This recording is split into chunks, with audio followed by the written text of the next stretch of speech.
오늘이 에베소서 24번째 시간이죠. 에베소서 5장 지난 시간에 이어서 이제 19절부터 이제 공부를 하도록 하겠습니다. 오늘은 우리가 이제 두 가지 주제를 가지고 이제 공부를 하고자 합니다. 첫 번째 주제는 이제 참된 예배자의 모습은 어떤 모습인가라는 주제고요. 두 번째는 이제 하나님을 두려워할 줄 모르는 막말하는 목사들이라는 이런 주제를 가지고 살펴보고자 합니다. 자, 이것은 지난 시간에 우리가 배웠듯이 어디에 취해 있는가에 따라서 달라지게 됩니다. 이 세상을 사는 사람들은 무엇인가에서 취해 살아가고 있어요. 그것을 바울은 술 취함과 성령 취함에 비교하여 이제 제시를 하고 있는데, 이 세상 사람들이야 세상에 취해 탐욕에 찌들어서 살아가지만, 그리스도인은 성령에 취해서 살아가야만 할 사람들입니다. 성령 충만한 사람의 이 특징은 절대로 이 자기 자리에 그냥 머물러 있지 않는다는 게 특징입니다. 다른 누군가에게 좋은 영향을 끼치기 마련이죠. 따라서 우리가 이제 성령으로 충만한 생활을 하게 될 때에 첫 번째는 이제 지혜롭게 될 것이고요. 현명한 사람이 되는 거죠. 두 번째는 시간을 사서 얻게 될 것이고요. 세 번째는 주의 뜻을 이해하게 될 것이며, 네 번째는 이제 현명한 사람이 될 겁니다. 다섯 번째는 이제 성령의 열매를 맺는 사람이 될 것인데, 자, 이렇게 하는 사람이 참된 예배자로 이제 발견이 됩니다. 우리가 예배를 드리고 있지만 어떤 사람은 참된 예배자로 발견이 될 수도 있고 어떤 사람은 그렇지 못할 수도 있습니다. 나는 왜 변화가 없나? 믿음의 생활을 이처럼 오래 했는데 나는 왜 어제나 오늘이나 그냥 그대로 밋밋하고 내 믿음에 왜 아무런 변화가 일어나지 않는가? 심지어 왜 내게는 예수 믿는 게 어떤 것인지 이제 물어오는 사람조차도 없는 것인가? 우리 안에는 소망에 관한 이유가 있는데, 우리 안에 있는 이 소망에 관한 이유를 물어오는 사람이 왜 내게는 없나? 도대체 이게 뭔가? 여러분, 회의감에 빠질 때는 없습니까? 그건 주를 위해서 시간을 쓰지 않기 때문입니다. 주님은 주를 위해서 시간을 쓰는 사람들에게 계시를 주십니다. 근데 여러분이 이제 주를 위해서 시간을 투자하면 반드시 어떤 변화가 일어나게 되는데, 이 성령의 이끌림을 받기 때문에 이전의 삶이 아니라 새로운 삶으로 이제 바뀌게 됩니다. 그래서 내게서 이제 이전과는 다른 어떤 독특한 이제 변화가 일어나게 되는 거죠. 왜냐하면 신분이 바뀌었기 때문이에요. 신분이. 너희는 선택받은 세대요, 왕같은 제사장이며 거룩한 민족이요, 똑똑한 백성이니, 이 신분의 변화가 일어났어요. 그러니까 이 변화는 거듭남으로 인해서 일어나는 변화예요. 그러면 이렇게 하신 목적이 무엇입니까? 목적이 있을 거 아니에요? 그 목적은 이는 너희를 어둠에서 불러내어 그의 놀라운 빛으로 들어가게 하신 그분의 덕을 너희로 선포하게 하려는 것이라. 이것이 이제 목적이에요.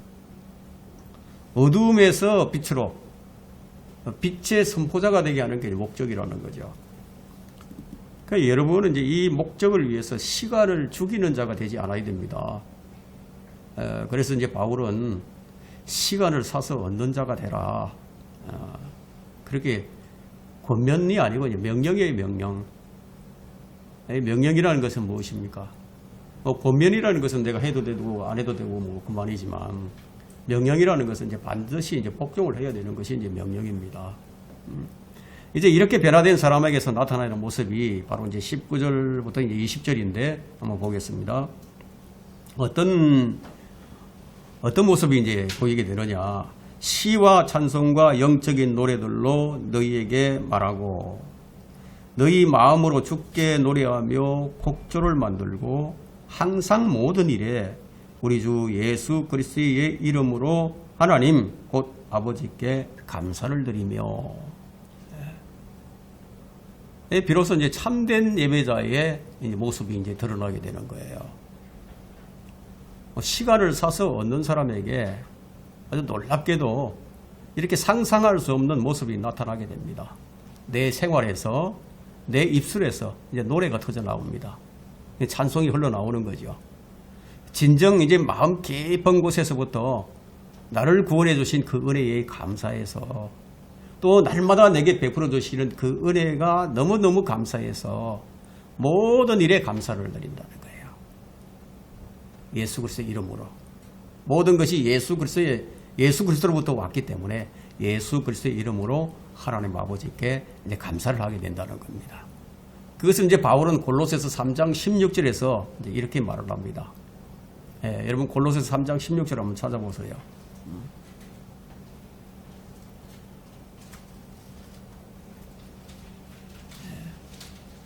그리스도의 말씀이 모든 지혜로 너희 안에 풍성히 거하게 하되, 그 시간을 사서 얻어야 우리가 공부를 해야 말씀이 우리 안에 풍성히 거하게 될 게 아닙니까? 그러니까 그리스도의 말씀이 모든 지혜로 너희 안에 풍성히 거하게 하되 시와 찬송과 영적인 노래로 서로 가르치고 권면하며 너희 마음속에 은혜로 주께 노래하고, 이제 맥을 같이 하는 그런 말씀이죠.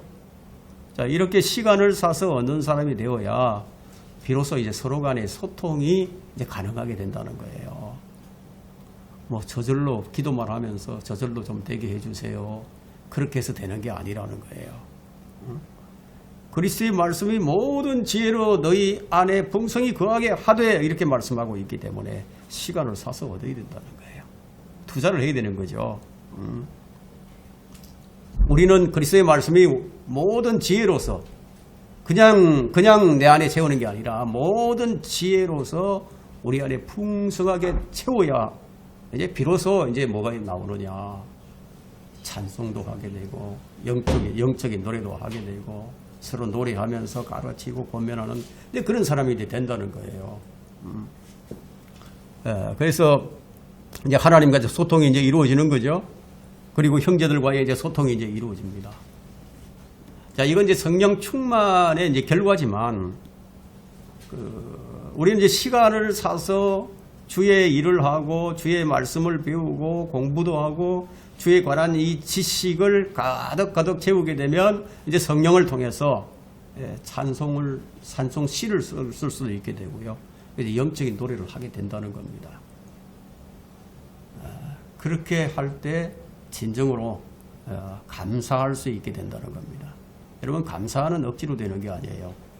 남들이 하니까 뭐 따라서 하는 거, 이건 뭐 감사가 아닙니다. 근데 마음속에서, 자, 우리 몸이 있잖아요. 이 몸이 있고 우리 몸 안에는 혼이 있죠.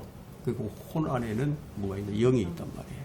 그 가장 깊은 곳에서부터 나오는 그런 노래가 되게 되는 거죠. 그래서 우리 진짜 감사는 뭐냐? 이 내 영 안에서 나오는 그런 감사가 이제 진짜 감사예요. 그렇게 될 때 어떤 상황과 어떤 조건에 이제 휘둘리지 않는 것을, 그런 삶을 이제 살게 되는 겁니다. 그러니까 왜 이게 참 잘 안 되는가? 한번 곰곰이 생각을 해보세요. 오늘 우리가 이 5가지를 지난 시간에도 배우고 다시 한번 제가 반복을 해서 설명을 드렸는데, 이 시간을 사서 얻어서 지혜롭게 되게 되고 현명한 사람이 되게 되고 성경 충만한 사람이 되게 되고, 이렇게 안 되니까 이게 안 되는 거예요. 나의 진짜 모습이 뭐냐? 나의 영 안에서 은혜로 주께 노래하는 이 사람이 바로 나의 진짜 모습이에요. 나의 진짜 사람이에요. 얼마나 놀라운 변화입니까?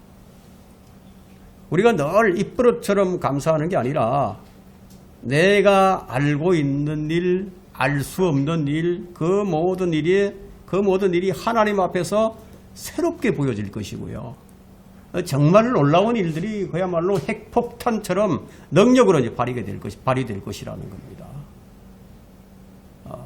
이 교회사 기간 동안에 그야말로 성령 충만했던 사람들이 이런 모습을 우리에게 이제 보여줬지 않습니까? 그들은 핵폭탄이 폭발하는 것처럼 그런 능력을 이제 발휘했던 사람들입니다. 여러분이 서로 무슨 관계가 있는가? 서로 간에 자, 이 성경 한 권이 이제 우리를 변화시키는 거예요. 이 성경 한 권이. 그래서 성경에 시간을 투자해야 됩니다. 그러면 여러분이 주의 뜻을 이해하는 사람이 될 것이고요. 그래서 19절과 20절은 성령 충만한 생활을 지금 다루고 있는 겁니다. 시와 찬송과 영적인 노래들로 말을 하고, 시와 찬송과 영적인 노래들은 성령 충만으로부터 나오는 기쁨의 표현이죠. 베드로가 무엇이라고 얘기합니까? 자기 혼의 구원으로 인해서, 믿음의 결과 혼의 구원으로 인해서 말할 수 없는 영광으로 기뻐하고 즐거워한다고.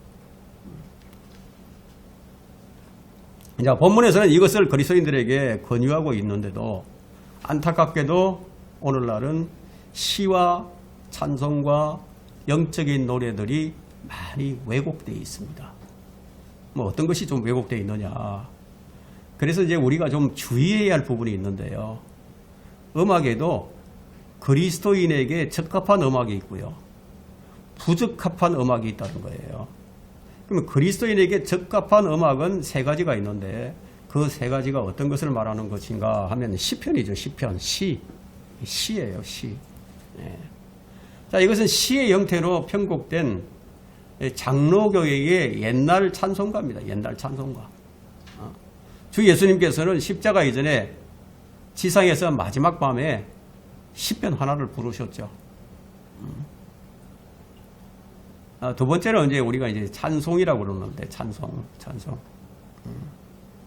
우리가 부르는 찬송은 수십 년 동안 확정된 아주 신성한 노래들을 모은 거예요. 이런 것들이 지금 이제 기독교 클래식 음악의 형태로 지금 되어 있는데 오늘날에 이제 유행하고 있는 CCM송과 같지 않습니다. 이 CCM송 가운데는 현대 음악이 접목된 뭐 힙합이라든가 뭐 락, 재즈 뭐 이런 것들이 접목된 것들이 이제 참 많죠. 자, 이런 찬송은 영적인 찬송이 아니라는 겁니다. 그냥 혼적인 찬송이고 육체를 즐겁게 해주는 그런 육적인 그런 노래예요. 그럼 세 번째 이제 영적인 노래들인데, 영적인 노래들은 뭐 이것들은 우리가 이제 뭐 독창도 할 수 있고 중창도 할 수 있고 삼중창, 사중창 이런 형태로 할 수 있는데, 자, 우리 찬송가에 보면 내가 사모할 주님, 구주를 생각만 해도 뭐 이런 찬송가들이 있잖아요. 이런 찬송가들이 그 찬송시를 쓰고 그 찬송을 불렀던 사람들이 그 마음 깊은 곳으로부터 나오는 영어로 노래한 것들입니다. 아까도 우리 읽었지만 골로새서 3장 16절에서 그리스도의 말씀이 너희 안에 풍성히 거하게 하되 시와 찬송과 영적인 노래로 서로 가르치고 권면하며, 자, 이렇게 지금 했던 것들입니다. 이렇게 정말 그야말로 이렇게 이제 했던 사람들이 이런 찬송시를 만든 겁니다. 영적인 노래들은 이제 클래식 음악 가운데서도 바라든가 이제 뭐 핸델, 뭐 하이든의 이제 작품 이런 대부분은 이제 포함하고 있는데요. 자, 이것은 이제 클래식 음악을 많이 들은 자들에게 분명하게 이제 나타납니다. 그리스도인의 노래와 멜로디는 이제 입술이 아니라 이제 마음에서 나오는 거예요. 자, 그것들은 다른 모든 것처럼 죽게 노래하는 것이죠. 뭐 소리를 지른다거나 뭐 이런 것들이 아니에요. 뭐 자살, 충동, 술 취함, 향락, 마약, 재즈, 댄스, 살인, 섹스, 미니스커트, 장녀, 매춘 뭐 이런 것들은요.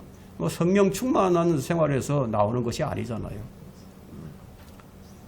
분명한 사실이지만 이제 소위 신세대들은요. 아프리카 음악이죠. 아프리카 섹스 음악을 그들의 예배에 결합을 시킵니다. 이런 음악은 성령에 의한 음악이 아니고 세상령에 의한 음악이죠. 그럼 이런 것들을 부르는 사람들은 절대로 참된 예배자의 모습이 아니라는 거죠. 그들은 뭔가에 취해서 노래를 이제 하는 것 같지만 그들은 또 다른 영으로 충만해 있는 거예요. 또 다른 영으로 충만해서 그런 찬송을 부르고 그런 노래를 부르는 거예요. 바울은 이제 두 가지 영을 말하고 있음을 여러분들이 기억을 해야 됩니다. 두 가지 영. 이 세상의 영과 하나님의 영. 사람들은 이 두 영에 의해서 이제 살아갑니다. 알다시피 이제 세상과 자아를 부인하는 것 없이 주님을 온전히 사랑한다고 말을 할 수가 없어요. 불의를 미워하지 않고는 진리를 사랑할 수 없어요. 여러분 공산주의자들이나 회교도들 이 사람들이 불의를 미워하는 것 본 적이 있습니까? 예? 양심이 화인 맞았기 때문이에요. 하마스가 민간인을 많이 마구 잡아 죽여도 이런 사람들은 그들의 편을 들어줍니다. 이런 사람들이 우리나라에도 있는 거예요. 왜 그렇게 하죠? 불의를 사랑하기 때문에, 진리를 미워하기 때문에 그래요. 그들 안에 진리가 없다고 얘기합니다. 진리가 없으면 구원을 못 받는 거죠. 그들은 절대로 진리를 좋아하지 않습니다. 요한복음 3장 19절에는 이것이 정죄라. 즉 빛이 세상에 와서나 사람들이 빛보다 어두움을 더 사랑하니 그들의 행위가 악하기 때문이라. 그 사람들이 악하기 때문에 그런 짓을 하는 겁니다. 성령 충만한 사람은 그리스도의 말씀이 모든 지혜로 너희 안에 풍성히 거하게 하되 시와 찬송과 영적인 노래로 서로 가르치고 권면하며 너희 마음속에서 은혜로 주께 노래하고 이 말씀대로 살아가는 겁니다. 이게 참된 예배자의 모습이에요. 이건 이제 물이 흐르듯이 아주 자연스럽게 참된 예배자는 자신의 몸을 거룩한 산제물로 주님께 드립니다. 자신의 몸이 하나님의 성전인 줄을 알기 때문에 언제나 거룩하고 의롭게 살아가는 거죠. 자, 그런 사람에게서 나오는 노래가 영적인 노래입니다. 우리 찬송가에는 얼마나 좋은 곡들이 많이 있습니까? 주님 십자가 밑에 나 쉬기 원하네. 자, 이런 노래를 부르는 사람이 이 광야 같은 세상을 늘 방황할 때라는 말이 무엇인지를 이해하게 되는 거죠. 내 주 대신 예수 참 사랑하고 이를 부르는 이 찬송을 부르는 사람은 계속해서 내 모든 죄 주께 다 고하리라고 이렇게 고백을 할 수 있게 된다는 거예요.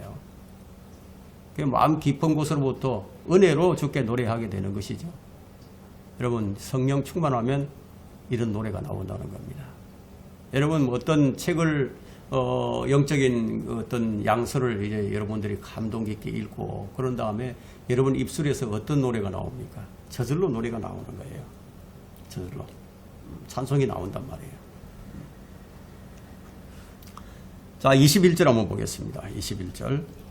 하나님을 두려워함으로 서로 복종하라. 하나님을 두려워함으로 서로 복종하라. 서로 복종하라고 얘기하고 있죠. 자, 우리 하나님을 두려워함에 대해서 좀 알아보겠습니다. 그 잠언 1장 7절을 보게 되면 주를 두려워하는 것이 지식의 시작이거늘 이렇게 말씀하고 있거든요. 이 두려움은 어떤 두려움이냐면은 열왕기상 1장 50절 또 열왕기상 8장 43절 창세기 19장 30절 창세기 26장 7절에 나오는 두려움과 같은 두려움입니다. 자, 신약에서는 주를 두려워함이나 주를 두려워하라는 이 표현에서 사용된 그런 두려움은 요한복음 9장 22절과 마태복음 10장 31절, 마가복음 4장 41절, 갈라디아서 2장 12절, 요한일서 4장 18절에서 사용된 것과 같은 단어입니다. 이 단어의 뜻은 말 그대로 그냥 무서워한다는 거예요. 무서워한다. 여러분 하나님을 무서워하십니까? 여러분들은 하나님을 무서워한다. 하나님을 두려워함으로 서로 복종하라. 이제 바울은 이제 이것을 이 두려움을 떨림이다. 두려움과 떨림으로 이렇게 표현을 합니다. 여러분 빌립보서 2장 12절에서 그런 말을 하죠. 빌립보서 2장 12절에 그러므로 나의 사랑하는 자들아 너희가 항상 복종했던 것처럼 내가 있을 때뿐만 아니라 내가 없는 지금도 더욱더 두려움과 떨림으로 이게 히브리서 기자는 하나님을 기쁘게 섬기되 경외함과 경건한 두려움으로 할지니라고 합니다. 히브리서 12장 28절에서 경외함과 경건한 두려움, 두려움을 경건한 두려움이라고 말을 하고 있죠. 그래서 이 경외함과 두려움을 지금 구분을 하고 있습니다. 같은 것이 아니란 얘기죠. 주를 두려워함이 무슨 뜻인지 하나님께서 친히 그 말의 뜻을 출애굽기 20장 18절부터 20절에서 분명하게 제시해 놓으셨습니다. 한번 찾아보세요. 출애굽기 20장 18절부터 20절. 여러분은 성경에서 주 하나님과 농담하는 사람을 본 적이 있으세요? 여러분 성경을 읽으면서 출애굽기 20장 18절부터 20절 한번 보겠습니다.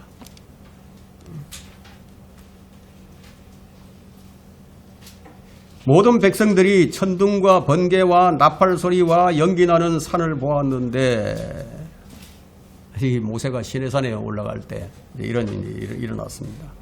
백성이 그것을 보고 이동하여 멀리 떨어져 서서 모세에게 말하기를 당신이 우리에게 말씀하소서 우리가 들으리니 하나님께서 우리에게 말씀하시지 않게 하여 우리로 죽지 않게 하소서 하니 모세가 백성들에게 말하기를 두려워 말라 하나님께서 내려오시면 너희를 시험하시고 그를 두려워함이 이게 중요합니다. 그를 두려워함이 너희 얼굴 앞에 있게 하여 너희로 죄를 짓지 않게 하려 하심이라.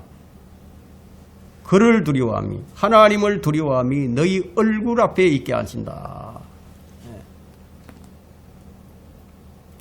여기에 경외함이라는 말이 없죠. 이스라엘 백성이 이제 너무너무 두려워가지고요. 하나님이 너무너무 두려워가지고 어찌할 바는 몰랐습니다. 그래서 이스라엘 사람들은 하나님의 이름이 여호와죠. 여호와인데요. 이스라엘 사람들은 하나님의 이름이 여호와인 줄 알아요. 근데 그들은 감히 여호와라고 부르질 않았습니다. 왜냐하면 그 이름이 너무너무 거룩했기 때문에 죄인들의 입에 함부로 올릴 수 있는 그런 이름이 아니었어요. 예수님도 하나님을 여호와 이렇게 부르지 않고요. 아도나이라고 불렀습니다. 아도나이. 그래서 우리 성경에는 여호와를 대문자로 큰 대문자로 주 하나님으로 이렇게 표현하고 있습니다. 여러분은 여러분의 아버지를 부르면서 여러분은 아버지의 이름을 부르지 않을 거예요. 그냥 아버지라고 부르지. 아빠라고 부른다거나 미국 사람들이 파파라고 부른다거나 이렇게 부르지 이름 그대로 부르지 않잖아요.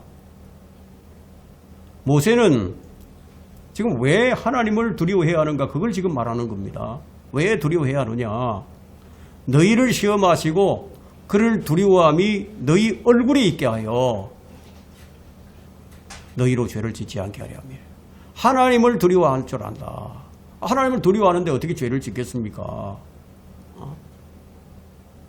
하나님 두려워하지 않으니까 죄를 짓는 거지. 근데 오늘날 이 설교자들은 어떻게 가르치느냐. 이 두려움을 경외함으로 가르친다는 거예요.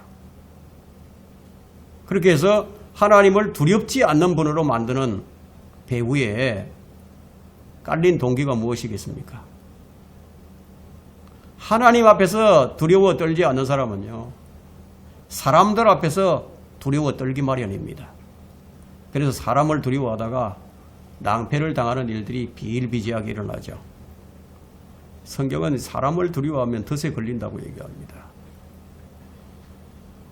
학자들은, 이 신학자들은 두렵지 않은 하나님을 제시함으로써 제시하려고 이 경외함으로 이제 바꿔버린 거예요. 두려움을 경외로 바뀌어버린 거예요. 그런 학자들이 결코 말씀 앞에 들지 않겠죠. 그들이 어떤 때 들게 되는지 아십니까? 그들 학자들이 이 신학교 이 교수진들 앞에서 자기 입지가 좀 흔들린다고 그렇게 이제 생각이 될 때만 좀 두려워 떠는 사람들이지. 예? 그 사람들은 하나님 앞에 두렵고 떨림으로 나오지 않는 사람들이단 말이에요. 그래서 그 사람들은 두려움을 갖다가 경건한 경외심이라고 그렇게 생각을 합니다. 또 그렇게 가르치고요. 두려움은 건전하지 못한 동기다. 그래서 예수 그리스도께서 오셔서 사랑의 하나님이라는 이런 새로운 개념을 제시하셨다. 그래서 이들은 이제 이 두려움을 그렇게 이제 가르치는 거예요.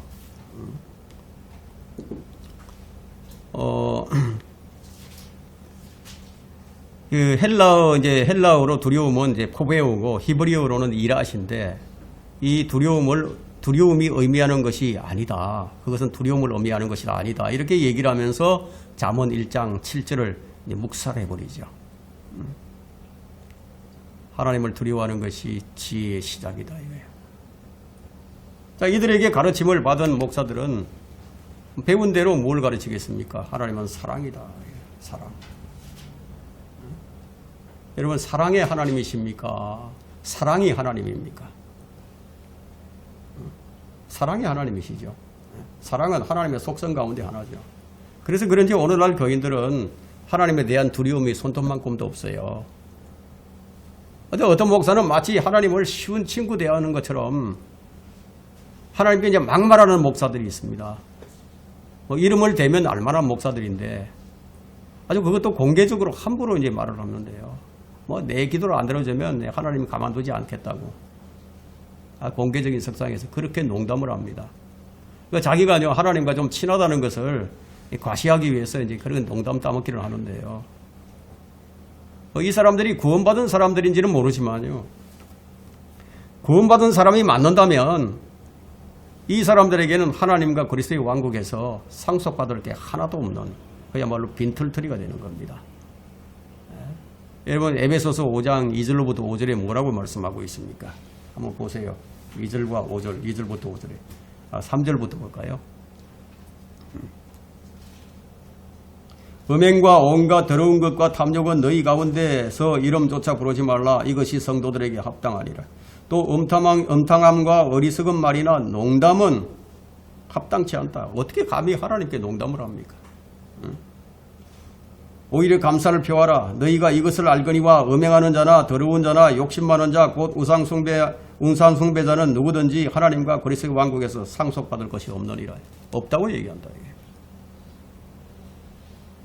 성경은 하나님에 대한 거룩한 두려움은 지혜의 시작이라고 이렇게 말씀을 하시는데 이 두려움은 교회 시대에 하나님의 모든 거듭난 자녀들이 하나님을 섬길 때 가져야 할 두려움이라는 거예요. 이 두려움은 복종을 요구합니다. 하나님께 복종하라. 이것이 우선이에요. 그리고 마귀를 대적하라. 그리하면 그가 너희로부터 도망할 것이라고. 그래서 바울은 빌립보서 2장 12절에서 너희는 두려움과 떨림으로 너희 구원을 온전히 나타내라고 권면을 하죠. 히브리서 12장 25절에서는 너희는 말씀하시는 그분을 거절하지 말라고 명령을 합니다.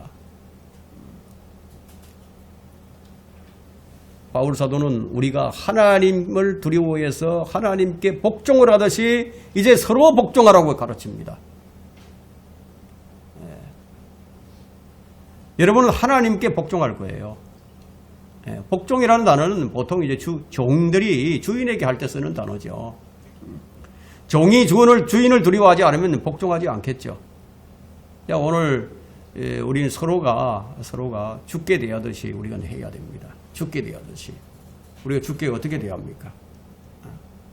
여러분이 각자가 성경을 공부하고 성경을 아는 사람들이라면 주님을 어떻게 대해야 하는지 여러분 기본적으로 알고 있을 거예요. 서로 간에 그렇게 대해야 된다는 겁니다. 여러분이 서로가 죽게 대하듯이 한다면 아무런 불협화음도 일어나지 않겠죠. 그러면 교회가 어떻게 되겠습니까? 형제 사랑이 넘치는 교회가 되겠죠. 그렇게 볼 때 우리가 얼마나 주의해야 됩니까? 가장 이상적인 교회의 모습은 바로 이처럼 형제 자매들이 서로 간에 죽게 대하듯이 할 때 그 교회는 가장 이상적인 교회가 되는 거예요.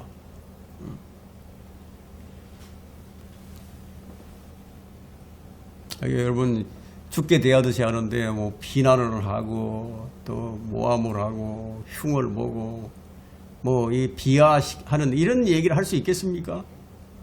절대로 할 수 없죠. 그죠? 그런 일들이 일어나는 것은 무엇입니까? 이 말씀을 안 지키는 거예요. 성경대로 믿는 사람이 아닌 거예요. 그거는.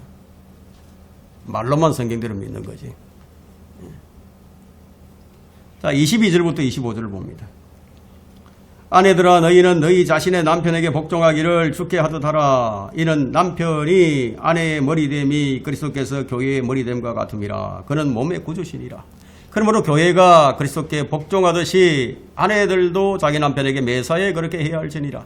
남편들아 너희는 자기 아내를 사랑하되 그리스도께서 교회를 사랑하셔서 교회를 위해 자신을 주신 것 같이 하라. 바울이 지금 에베소서를 통해서 교회의 본질이 무엇인가를 가르치고 있습니다. 교회란 무엇인가? 교회란 세상으로부터 불러냄을 받은, 건져냄을 받은 사람들의 모임이죠. 그러면 이제 교회의 그리스도의 몸을 형성하고 있는 거듭난 사람들이에요. 몸을 형성하고 있어. 과거의 삶과 현재의 삶이 현저히 구분되는 그런 사람들입니다.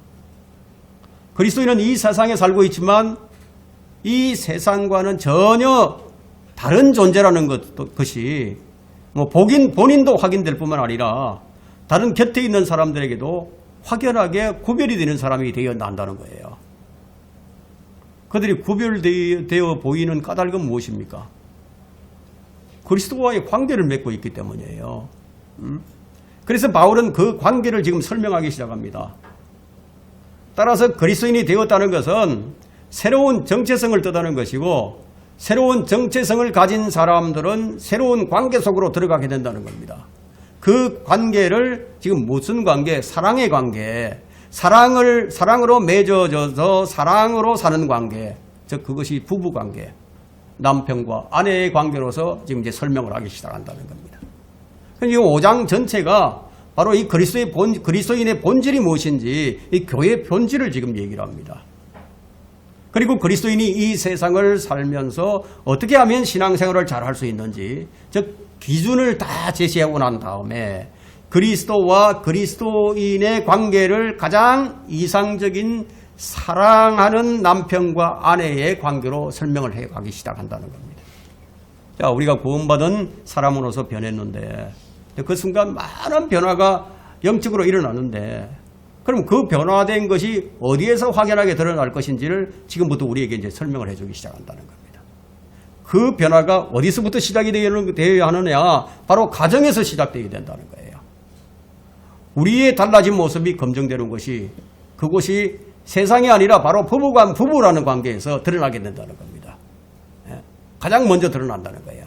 그래서 본문은 구원받은 남편과 구원받은 아내의 관계를 지금 다루고 있습니다. 그런데 구원받지 않은 남자도 그 집에서 권위가 있음을 베드로전서 3장 1절로부터 3절에서 설명을 하고 있습니다. 그러나 요즘 보면요, 보통 아내들이 뭐 50%가 훨씬 넘게 모든 일의 결정권을 가지고 행사를 하는 가정들이 대부분이에요. 고대 그 전설에 따르게 되면 성 베드로가 하늘의 문에다가 두 줄을 딱 세웠는데, 근데 한 줄은 남자가 직접 가정을 경영하는 남자들을 세운 줄이고 또 다른 한 줄은 여자가 대신 가정을 경영하는 그런 남자들을 세운 줄이었는데, 자, 이 자신이 직접 경영한 남자들을 세운 줄에는 한 명만이 서 있고 나머지는 모두 반대편에 서 있더라는 거예요. 그때 성 베드로가 그에게 왜 여기 서 있느냐고 묻자 그는 제 아내가 이쪽에 줄을 서 있으라고 그렇게 말을 했다고. 아내의 말을 듣고 가서 서 있는 거예요. 여러분, 이게 풍자적인 말이지만 이 시사하는 바가 매우 크죠. 남자가 가정의 머리지만 머리를 돌리는 것은 목이다, 이런 얘기가 있죠. 세상을 움직이는 것은 남자지만 남자를 움직이는 것은 여자다 이거예요.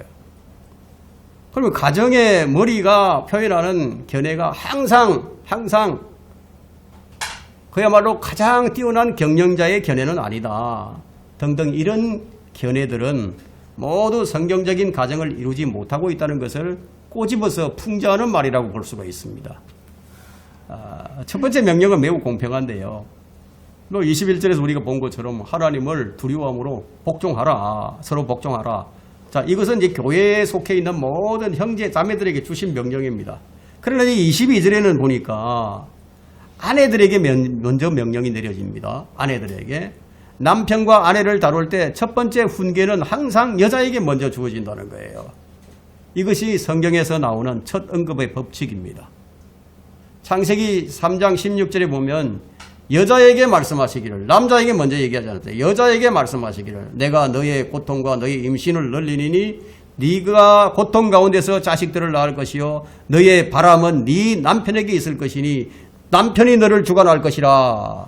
이 첫 언급의 법칙에 따라서 골로새서 3장 18절에도 아내에게 먼저 훈계가 주어집니다. 베드로전서 3장 1절에도 아내들아 하고 아내들에게 먼저 훈계가 주어집니다. 아내들에게 먼저 훈계하는 그 이유가 뭔지를 바울은 디모데전서 2장 14절에서 밝히고 있다. 아담이 먼저 속은 것이 아니라 여자가 속아서 범죄를 했다고. 그지? 아내에게 먼저 훈계하는 그런 이유가 여자가 먼저 속았기 때문에, 여자가 먼저 죄를 지어서 남자로 죄를 짓게 만들었다는 거예요. 그래서 아내들에게 아내들아 남편에게 복종하라 이렇게 명령을 하는 거예요. 그것도 그냥 복종이 아니라 어떻게 죽게 하도다라고. 죽게 하도다라. 자, 우리가 어떤 권위에 복종한다는 것은 참 기분 나쁜 거죠. 누구에게 이제 권위에 복종한다. 세상에서 가장 불쾌한 일 중에 하나일 겁니다. 어떤 종류의 권위에 굴복하지 않으려고 하는 것이 좀 강압적으로 굴복시키지 않는 한 복종하기를 거부하는 것이 인간의 성품이 아니겠어요? 북한에 있는 사람들, 그 사람들이 복종하기를 원해서 그렇게 하겠습니까? 강압적으로 그렇게 한다는 거죠. 그런데 이런 부분에 있어서 그리스도인 아내 대부분이 이 점을 잘 인식하지 못하고 있습니다.